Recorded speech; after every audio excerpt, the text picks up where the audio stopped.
Hello students, आज की इस वीडियो में हम बात करेंगे चैप्टर लाभ हानि तथा बट्टा चैप्टर से। ठीक है, इसके जो क्वेश्चंस हैं आपको कई सारे कम्पिटिटिव एग्जाम में इससे रिलेटेड क्वेश्चन देखने को मिल सकते हैं, जैसे सैनिक, मिलिट्री स्कूल, नवोदय और भी कई सारे कंपटीशन एग्ज़ाम जिनमें इससे रिलेटेड क्वेश्चंस आते हैं। ठीक है, तो आज हम स्टार्ट करेंगे लाभ हानि तथा बट्टा। इंग्लिश में इसको बोलेंगे प्रॉफिट, लॉस एंड डिस्काउंट।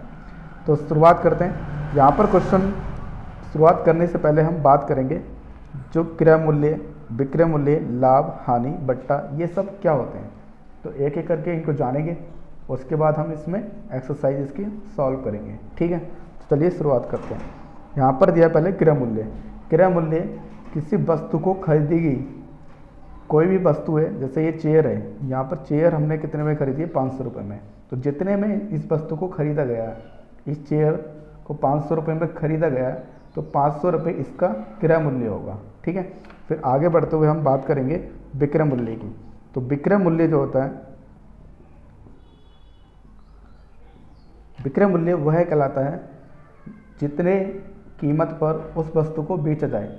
मान लो अगर हम इस वस्तु को हमने 500 रुपये में खरीदी, ये क्रय मूल्य था, अब हम इसको बेचते हैं 700 रुपये में, तो ये इसका विक्रय मूल्य कहलाएगा। यानी हमने 500 रुपये में खरीदा तो ये क्रय मूल्य, और इसको 700 रुपये में बेच दिया तो ये इसका विक्रय मूल्य कहलाता है। इसको इंग्लिश में बोलेंगे हम सेलिंग प्राइस। ठीक, इसमें आगे हम बात करते हैं लाभ की। ठीक है, लाभ यानी प्रॉफिट। तो प्रॉफिट क्या होता है? प्रॉफिट वो होता है, मानो किसी वस्तु को कम में खरीदा और ज़्यादा में बेच दिया, तो उस स्थिति में हमें प्रॉफिट होता है, यानी लाभ होगा। यानी कम में खरीदी वस्तु हमने 500 रुपये में चेयर खरीदी और इसको 700 रुपये में बेच दिया, तो अब जो हमारे पास प्रॉफिट आएगा, प्रॉफिट निकालने के लिए हम क्या करते हैं, विक्रय मूल्य से क्रय मूल्य को माइनस करते हैं। ठीक है, तो विक्रय मूल्य से क्रय मूल्य को हम माइनस करेंगे तो हमें प्रॉफिट मिलेगा। तो विक्रय मूल्य इसका 700 और क्रय मूल्य 500, तो हमें प्रॉफिट आ जाएगा 200 का। तो यानी प्रॉफिट हम इस टाइप से निकालेंगे। ठीक है, तो प्रॉफिट हमारा हुआ लाभ बराबर विक्रय मूल्य माइनस क्रय मूल्य। तो इस तरीके से हम इसमें लाभ हम निकाल सकते हैं। तो इसी को हम लाभ कहेंगे। कम में खरीदी गई वस्तु को ज़्यादा में बेचने पर हमें प्रॉफिट होता है। ठीक है, यह हमें याद रखना है। इसके बाद हम आगे बात करेंगे हानि की। हानि हमें किस टाइप से हो सकती है, हानि हम कैसे पता करें कि हमें हानि हुई है, या हानि क्या होता है। मानो कोई वस्तु हमने 500 रुपये में खरीदी, अब 500 रुपये में खरीदी हमने और हम इसको कम रेट में बेच रहे हैं। 500 में खरीद कर मानो हमने इसको 300 रुपये में बेच दिया, तो अब हमें क्या होगा, इसमें लॉस हो जाएगा, यानी हमें हानि हो जाएगी। तो 500 में खरीदी और 300 रुपये में बेच रहे हैं, यानी ज़्यादा में खरीद कर कम में बेच दिया, तो हमें क्या होगा, यहाँ पर हानि होगी। तो इसी को हम हानि कहेंगे। अगर हमें हानि फाइंड आउट करना है, हानि पता करना है कितना हानि, तो हम क्या करेंगे, यहाँ से क्रय मूल्य से विक्रय मूल्य माइनस करेंगे। ठीक है, तो क्रय मूल्य था हमारे पास 500, विक्रय मूल्य है 700। ठीक है, 300 हमारे पास विक्रय मूल्य, तो यहाँ से इसको माइनस करेंगे तो हमारे पास हो जाएगा 200। यानी जो हमें लॉस हुआ है वो कितने का हुआ, 200 का हमें लॉस हुआ। यानी हम हानि को इस तरीके से हम फाइंड आउट कर सकते हैं। ठीक है, इसी क्रम में हम आगे बढ़ते हुए जानेंगे बट्टा क्या होता है। ठीक है, डिस्काउंट।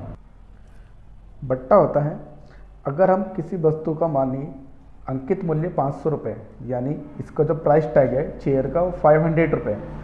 अब हम इसको कस्टमर को बेचते समय अगर हम इसको डिस्काउंट देते हैं कस्टमर को 50 रुपये की छूट, यानी हम इससे कितने रुपये लें, 450 रुपये, 450 रुपये हम उससे चार्ज करते हैं। तो जो हमने उसको 50 रुपये की छूट दी है, यानी 500 की वस्तु हमने उसको 450 रुपये में दे दी है, तो ये जो होगा उसका यहाँ पर 50 रुपये का उसको डिस्काउंट होगा। डिस्काउंट मतलब बट्टा। ठीक है, तो बट्टा कहलाता है जो अंकित मूल्य होता है, यानी जितने रुपये उसका प्राइस टैग है। चेयर 500 रुपये में, इसका प्राइस टैग लिखा है यहाँ पर 500 रुपये, और हम कस्टमर को बेचते समय उसको कुछ रुपयों की छूट दे देते हैं। जैसे यहाँ पर 500 रुपये में उसका प्राइस टैग था, 50 रुपये की उसको छूट दी, तो यहाँ पर हम उसको कितने रुपये चार्ज करेंगे, 450 रुपये। यानी यहाँ पर जो कस्टमर को डिस्काउंट मिला वो कितने का मिला, 50 रुपये का। ठीक है, तो किसी अंकित मूल्य पर दी गई छूट को हम क्या कहते हैं, बट्टा कहते हैं, उसे ही इंग्लिश में हम डिस्काउंट बोलेंगे। ठीक है, तो यहाँ पर जो कस्टमर को जो डिस्काउंट दिया गया है वो 50 रुपये का डिस्काउंट होगा। ठीक, इसी क्रम में आगे बढ़ते हुए हम बात करेंगे क्रमिक बट्टा की। क्रमिक बट्टा क्या होता है उसको जानते हैं। क्रमिक बट्टा जानते हैं, क्रमिक बट्टा वह कहलाता है जैसे हमने कोई वस्तु का प्राइस टैग 500 रुपये है।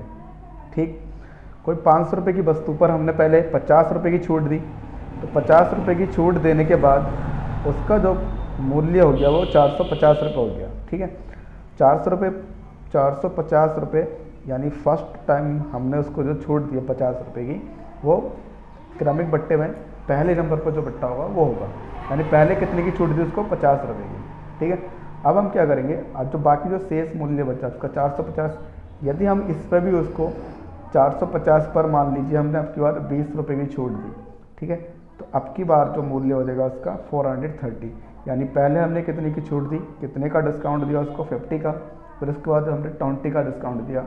ठीक, तो इस तरीके से जो है इसको हम क्रमिक बट्टा कहलाते हैं। पहले जो छूट दी है फिर उसके बाद जो शेष राशि बची है उस पर भी हम यदि छूट देते हैं तो बाकी जो मूल्य आता है उसको हम जो मिलेगा हमें क्रमिक बट्टा कहलाएगा। ठीक है, यानी हमने पहले 50 की छूट दी, फिर उसके बाद 20 की, अब मान लीजिए हम इस पर 10 रुपये की छूट और दे दें तो इसका जो मूल्य बनेगा 420 मिलेगा। ठीक है, तो 420 इसका जो फाइनल मूल्य है ये।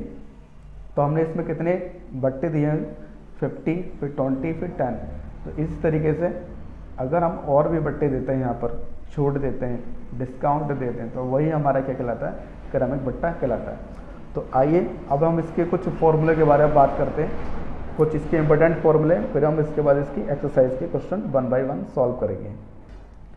देखिए यहाँ कुछ फॉर्मूले लिखें, जैसे अगर हमें लाभ फाइंड आउट करना हो, विक्रय मूल्य दिया हो और क्रय मूल्य देने पर हम लाभ किस तरीके से फाइंड आउट करेंगे, तो लाभ बराबर होगा विक्रय मूल्य माइनस क्रय मूल्य। तो विक्रय मूल्य से क्रय मूल्य को माइनस कर देंगे तो हमारे पास लाभ आ जाएगा। ठीक है, यदि हमें क्रय मूल्य और विक्रय मूल्य दिया हो और हमसे हानि पूछे कि हानि कितने की हुई है, ठीक है, तो हानि बराबर होता है क्रय मूल्य माइनस विक्रय मूल्य। ठीक, उसके बाद यदि लाभ और हानि के बजाय उसके बाद में उसमें ऐड करके पूछा जाए कि इसके प्रतिशत लाभ बताइए, लाभ हमने फाइंड आउट कर लिया विक्रय मूल्य माइनस क्रय मूल्य से, यदि अगर पूछता है तो प्रतिशत लाभ बताइए, प्रॉफिट परसेंट कितना हुआ, प्रॉफिट परसेंट निकालने के लिए हम क्या करेंगे, लाभ गुणा 100 बट्टा क्रय मूल्य इसका फॉर्मूला होगा, तो हमारे पास लाभ प्रतिशत निकल कर आ जाएगा। ठीक है, इसके बाद यदि वो पूछता हानि के बाद, हानि हुई है वो तो मैं मान लिया हानि हो गई, मान लो 500 रुपये की कोई हमने वस्तु खरीदी 300 में बेच दी। ठीक है, तो हानि 200 की हो गई, तो अब ये तो हानि हो गई हमारे पास। उसके बाद पूछा कि हानि प्रतिशत क्या होगा, यानी प्रतिशत हानि कितनी हुई वो बताइए, तो वो निकालने के लिए हम क्या करेंगे, हानि बराबर प्रतिशत हानि बराबर हानि गुणा 100 बट्टा क्रय मूल्य।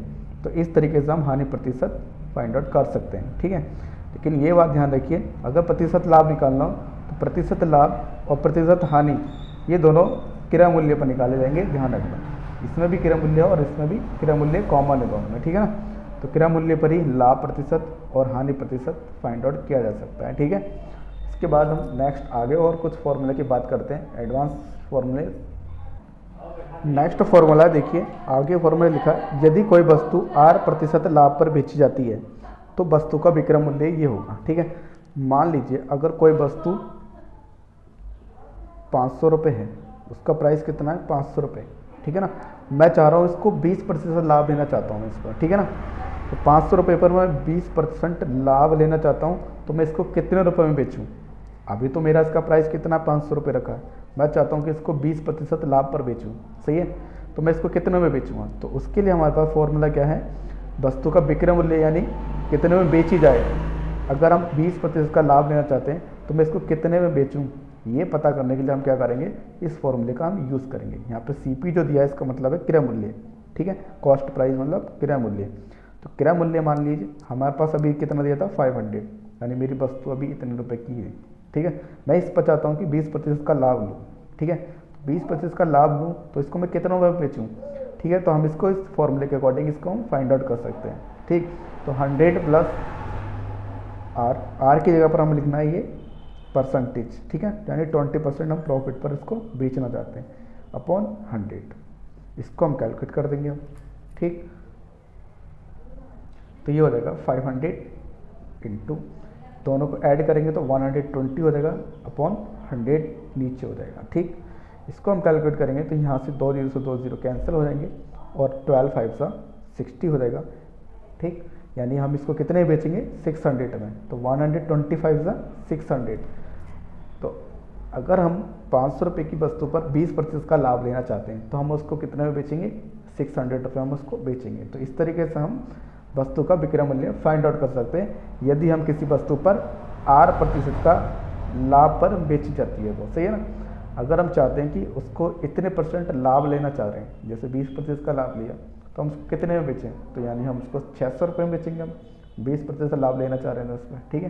तो इस तरीके से हम इसको फाइंड आउट करते हैं। ठीक, इसके बाद आगे भी और फॉर्मूला बात करेंगे नेक्स्ट वीडियो में।